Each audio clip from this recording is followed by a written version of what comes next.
Even men at the top of their game find themselves wanting more from life. Whether it's more meaning, unshakable confidence, a bigger impact, more money, deeper love, a hotter sex life, or a powerful legacy. Find out how good your life can be on this episode of Man Alive. Also, if you're not satisfied with your love or sex life, I want you to know that I get how painful it is. Sometimes it's hard to know what to do to change things up and get the results you want.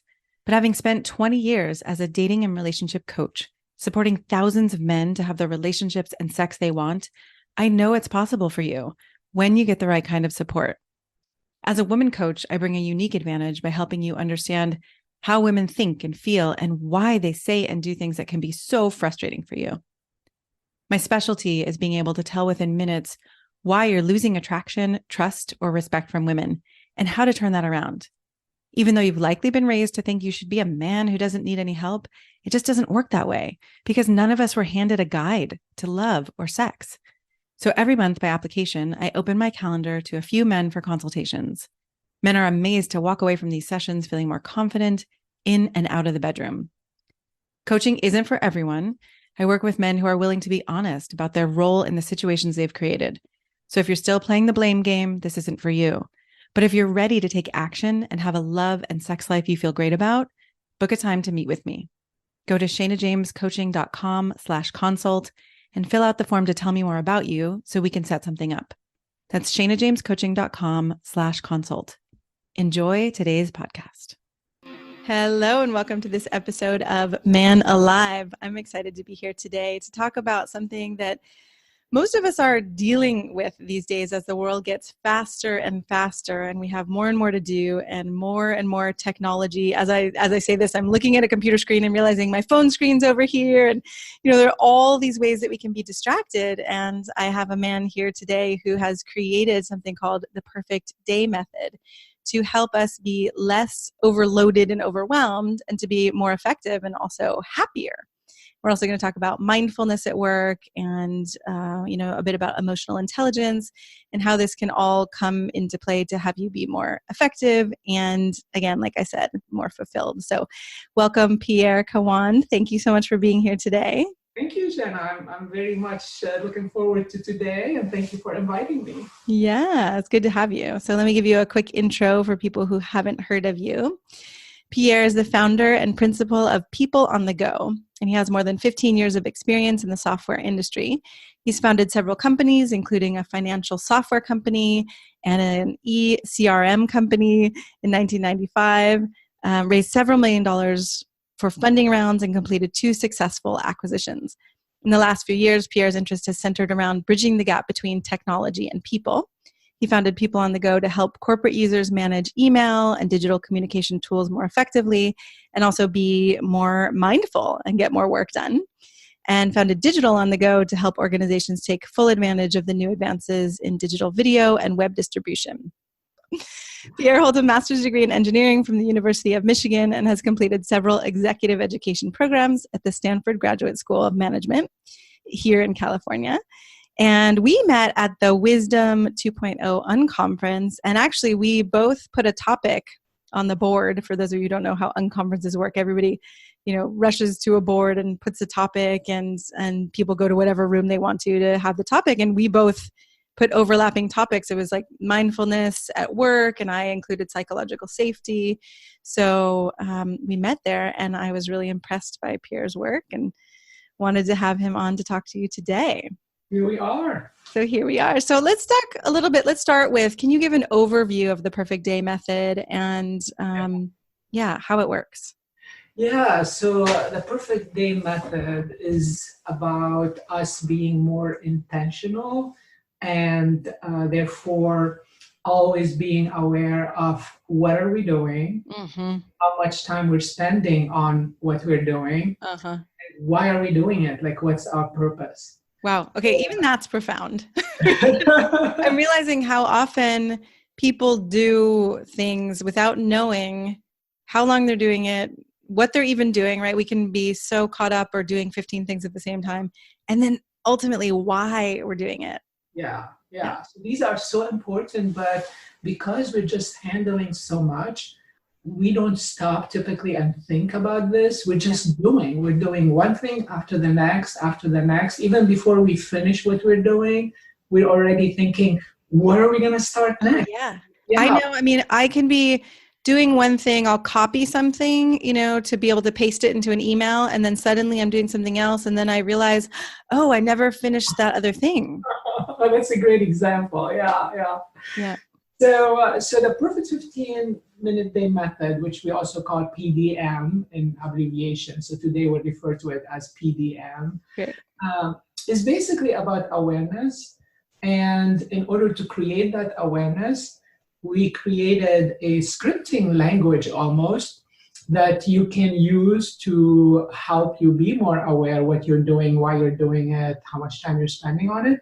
And all it takes is just a journal. We also have an app. I'll mention the app later, but for now, let's just stick to the simple method of using a journal. Yeah. So on a journal, you would have a page that you call the Now page, which is about being mindful what you're doing right now. Right now. Okay, wait, before you go into that, can we just do a quick, I want people to have an understanding or a reason of, okay, if I'm going to take on a new method and I'm going to get a journal and I'm going to write down things, throughout the day, what have you seen the benefits be, especially because I know you work with bigger companies too, and there's collaboration between people and interruption. And so what are the benefits you see? And then let's dive into the pages. Yeah, that's a great question. And usually, whenever we need to do something or change a habit or introduce a new method, we need to have a purpose, a reason. Like, why are we doing it?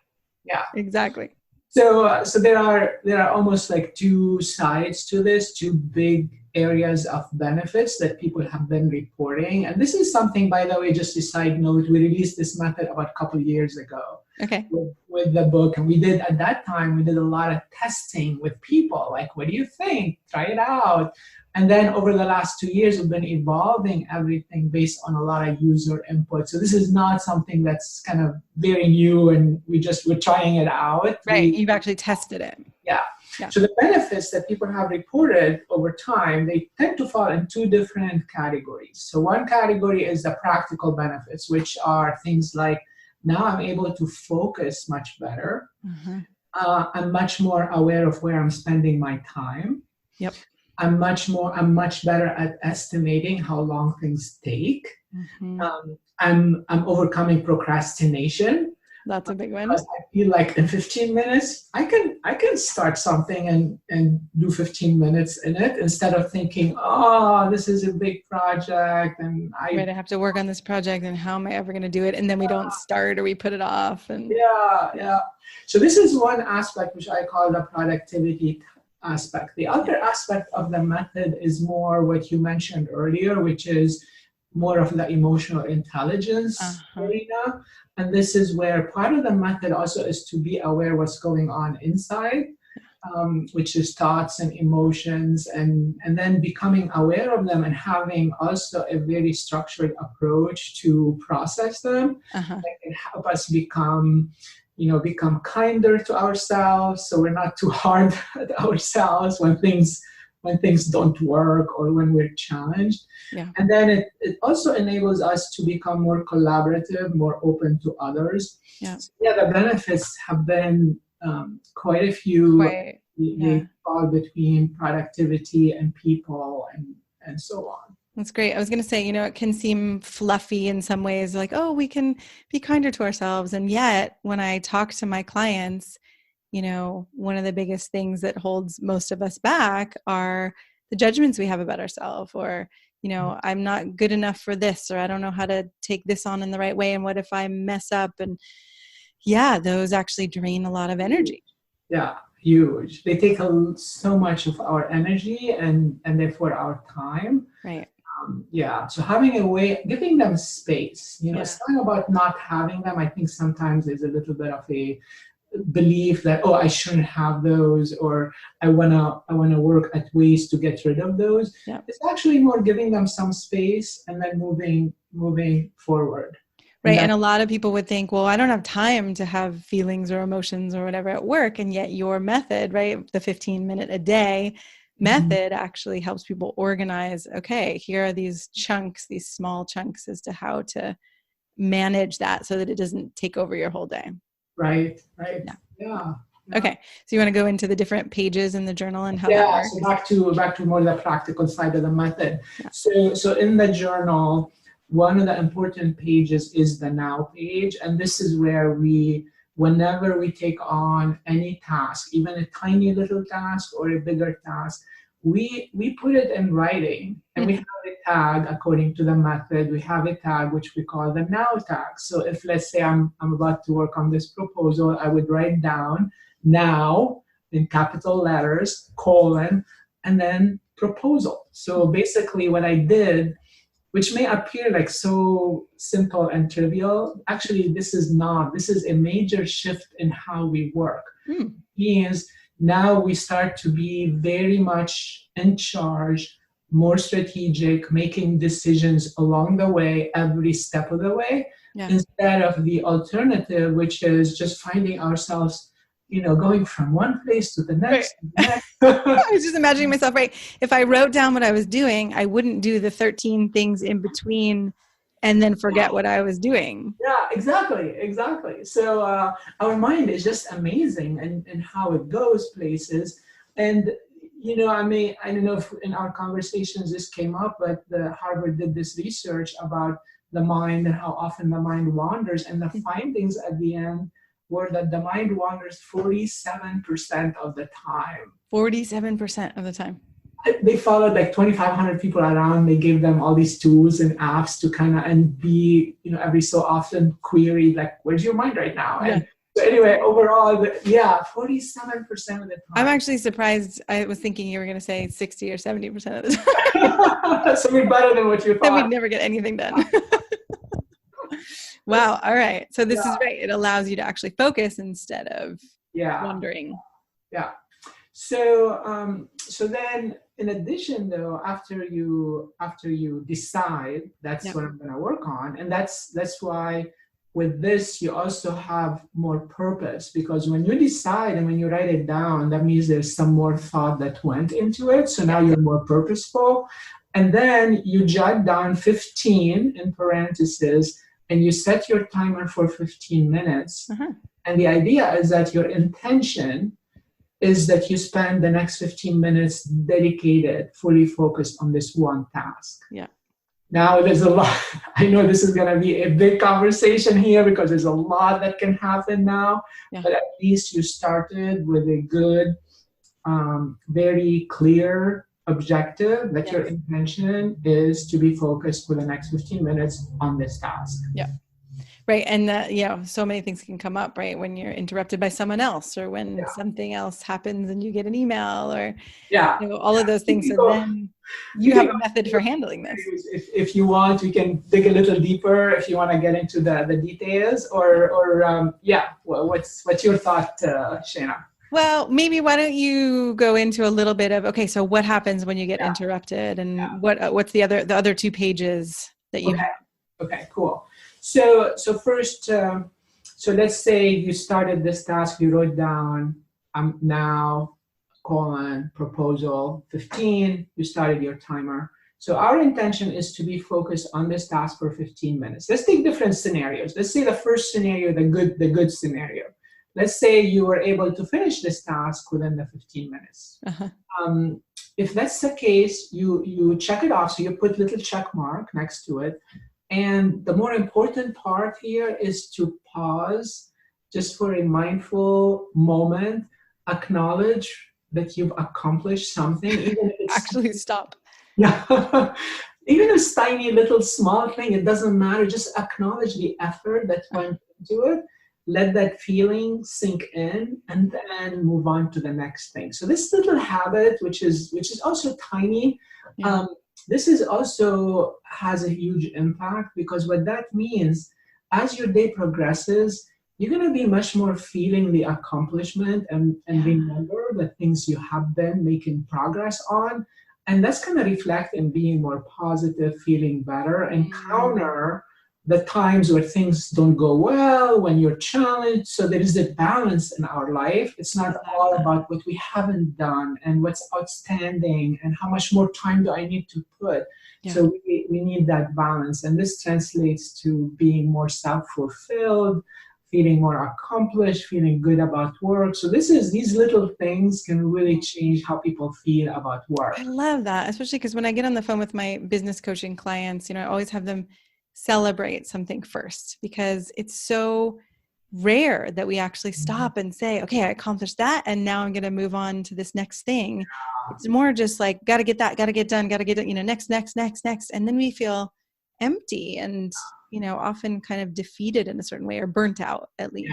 Yeah, that's really cool that you start the call with the celebration, because that sets the tone and relaxes the brain. The middle part of the brain gets calmer when we look at those positive things. Yeah. And what I love about your method too is we get to realize, we're not just a brain, right? I'm not just an intellectual robot here doing. I have a body, and I can remember that, and I can in the middle of a work day. Yeah, nicely said. Yeah. That's great. So now then the other scenario. Yeah. So this is a good, happy scenario. But now let's say, and I'm gonna go through 2 or 3 scenarios. So that the next one, let's say I'm not done with the task at the 15-minute juncture. Yeah. That is just a little mindful moment to check in with myself. Mm-hmm. Is this still worth more of my time? Uh-huh. Am I on the right track? Mm-hmm. Am I productive? Is my body feeling okay? Mm-hmm. And if it's all good, I'm going to keep going.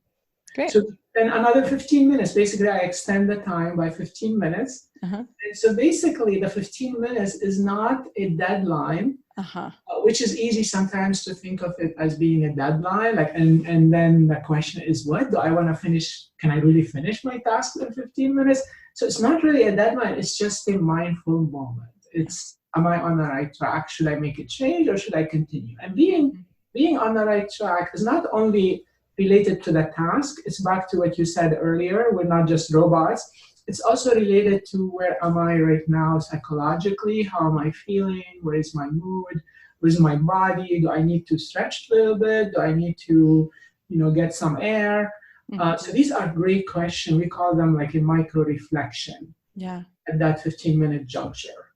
That's so great. And part of what I loved reading in your book too, and this might be jumping ahead so you can reel me back in, but the piece around, there are times where we are working on our own and times where we are collaborating. And that moment, it could be, okay, do I need someone else's input, or do I need more work? And I think part of the brilliance of your method is how to get many, many people who are working together to not be constantly interrupting each other and then not getting anything done, but to find ways to collaborate and do what they need to do on their own. Yeah, very, very timely that you brought this up, Shana. Yes, absolutely. So this is also that, what's going on around me with the people I'm collaborating with? Do they need me urgently? And is this a good time for me to stop and handle that issue and then come back? So so the collaboration part of it comes also at that juncture. Mm-hmm. Yeah. That's great. So, and then we'll get back to that also, because there's so much about collaboration and interruptions in the workplace. It's like a huge issue. So therefore, just to conclude on this last point, so the 15 minutes then is not a deadline. It's more of a intention and a checkpoint. If I'm okay and I'm good, I'm going to keep going. So I could work on the task 2-3 hours if I want to. Yes. But if I put 2 hours, I'm sure at that point, because I'm checking in along the way, I'm sure that this is worthwhile and I'm really deep and I'm producing some amazing things. That's great, right? It's a good use of your time, as opposed to, suddenly I find myself 2 hours later and what did I do? Was this worth my time? I put 2 hours, it should have been done in 15 minutes. Yeah. So this is one path. Now, how about when I get interrupted? Mm-hmm. So that's and interruptions is also one of those big topics. We typically really work with teams on having conversations about what's a worthwhile interruption? Which interruptions should be postponed? How do you manage that collaborative effort? But no matter what we do, there will be interruptions that we cannot say no to, and therefore we have to stop our work and do them. So according to that method, we have two, actually more than two, but I'll focus on a couple of techniques related to that. So one of them is when I'm interrupted and have to leave, I'm gonna put next to my now task, we have this little symbol, which is like a right arrow. So I'm gonna put that little switch symbol, we call it, so that I know that this task was not completed. So later in the day, when I look back, I know that those couple tasks there with the switch symbol are things I need to go back to. Instead of, again, having them, go in somewhere and not know and then fall off of the radar. Yeah. So, but then the other method, which is, we'll see if we can explain it verbally, is something we call micro-planning. So micro-planning is about when we work on a task to create a little micro-plan of the steps that we're going to do on this task. Even in that 15 minutes? Yeah, exactly. That's why it's called micro, because it's like, what is it I'm going to do right now? And then I put these steps there, and these steps basically become the extension of my short-term memory. So instead of having them in my mind, now they're on paper, and therefore if I get interrupted, when I come back to this task, I know exactly where I was. I know I have all of this there. I don't have to recover and fetch all these items from my brain, from different parts of my brain. Yes. So I'm going to feel so much more relaxed and not overwhelmed by the interruption. Right. I would imagine being much less frustrated if you have a path that you're on and it's right there written down in front of you versus, okay, what if I forget this, or what if I end up doing something else, right? You're still being guided in a way. Exactly. Yeah. Yeah, exactly. Yeah. It's all because of our short-term memory. And I think probably most people may have heard this little interesting fact that our short-term memory can only hold like 7 items on a good day, which means if I'm working on this task and it's requires some depth, all these items are pretty occupied. And then if I get interrupted completely, I have to let go of them and then hold new items. And then when I'm back, I need to go back and bring back the older items. And that is exhausting for us. And is it the capture page where you put these items that come up that you're not actually going to do right now?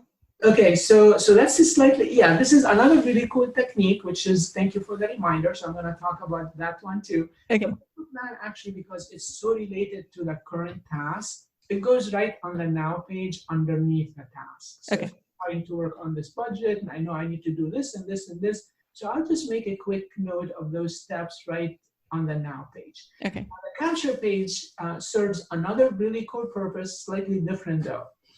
When I'm working on a task, and then suddenly I have this thought about another task, not related, the thought is not related to this task. Yeah. That's the one that I would capture on a separate page in the journal, which we call the capture page. So the capture page is like our friend waiting there. And then whenever something comes up in our mind that's just not relevant to what we're doing, instead of keeping it in our mind, which is a lot of pressure on our mind to keep these items, we just park it there. Yes, that sounds very relieving. It reminds me of meditating and having, all those thoughts that can go through and being distracted, but just, jotting them down. So then, you're not going to forget them. Yeah. And some people say, like, why don't I just, let's say I have this idea that came up, I'm working on the budget, and this idea that came up, and I need to send this email invite to Joan. Some people say, why don't I just go send it?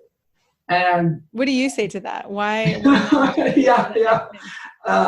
I would say, once you go to send that invite, you're in email and in calendar, chances are you're not going to come back. Lost.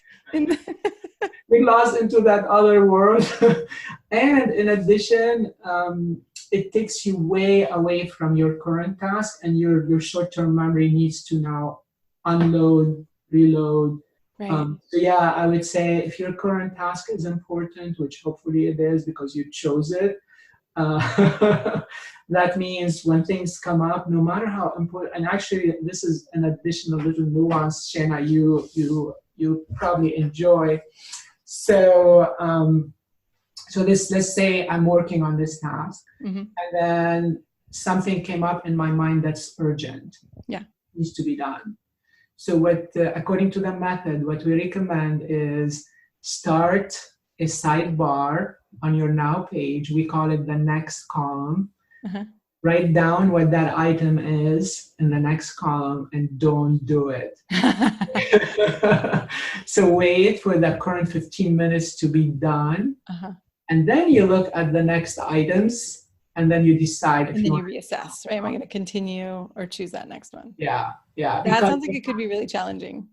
yeah, yeah. Because what happens is most of the time these perceived urgencies, these urgencies are perceived urgencies. Like very rarely where something can't wait for 5 or 10 or 15 minutes. Yeah. Very rarely. So that's why training ourselves instead of jumping and immediately getting ourselves engaged into things, to calm down, just put it there, take a breath, acknowledge the feeling, this is important.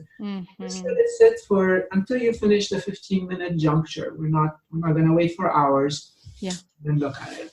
Yeah, I love it. I also love going back to kind of a more meta moment is that in your book you wrote, the 15 minutes is a reflection of how you relate. Was it how you relate to yourself or how you relate to life?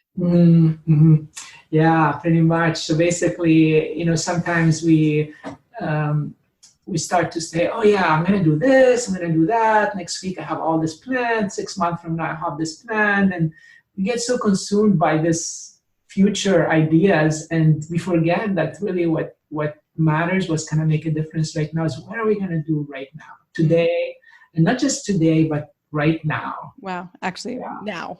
Yeah. So and if we become better at deciding what to do right now and become more mindful about it, anyway, we're deciding about our life, because our life is the result of these cumulative efforts of daily effort that we put in.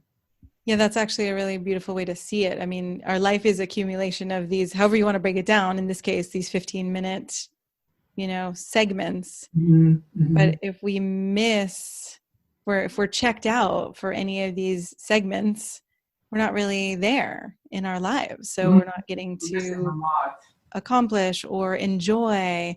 I'm imagining too, I mean, the, creativity and innovation is based in our creativity, right? If we're not able to focus, if we're getting interrupted all the time, I would imagine that part gets compromised. Yeah, that's true. And a little bit of kind of, I think you mentioned earlier about the collaboration and accomplishment versus focus versus collaboration. I want to mention that there's actually the collaboration part and the interruptions part.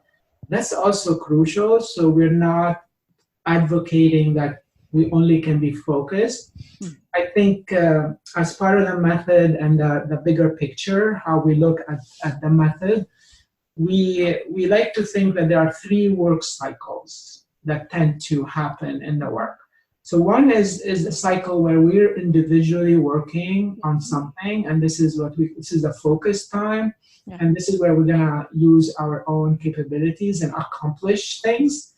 And then there is another cycle, which is the collaborative cycle, and this is where we're working with other people and brainstorming and meeting and doing joint working sessions and all this. And this is where interruptions are welcome. And this is where we want to be talking, and we might reach out to people and do joint things.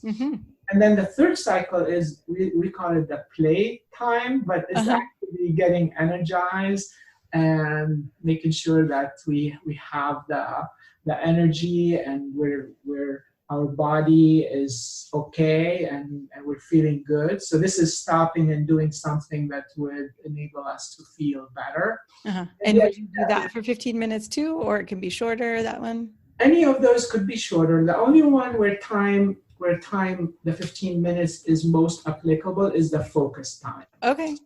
Yeah, so collaborative time depends on what we're collaborating on. Uh-huh. And then playtime depends on what you choose to do. It can be much shorter sometimes because you may not have a lot of time.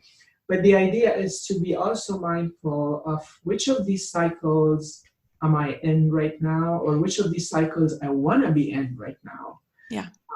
And then working accordingly. So just wanted to mention this for two reasons. One, because you asked or you brought it up earlier, but then also so there is no that so our audience are realizing that we're not just saying, okay, focus, focus, focus.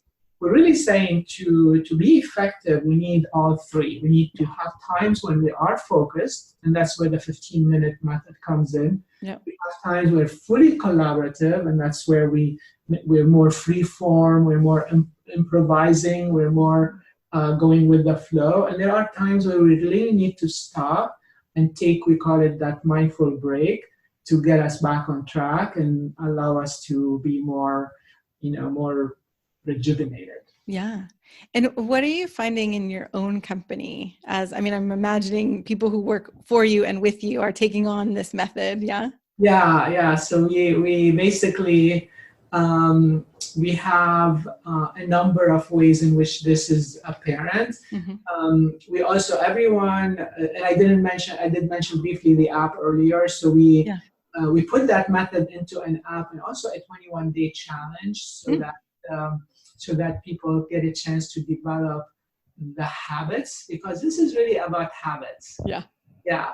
So all of us here participate in the challenge and the app and building the habits. So it's our conversation is, how is that going? How are you doing with it?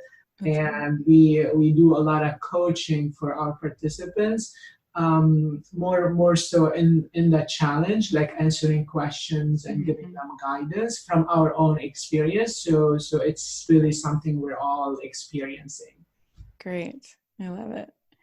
And then I'm just thinking about mindfulness too. And, I know you're passionate about mindfulness, and I'm wondering why, on a personal level, and you've brought it into the workplace. Yeah.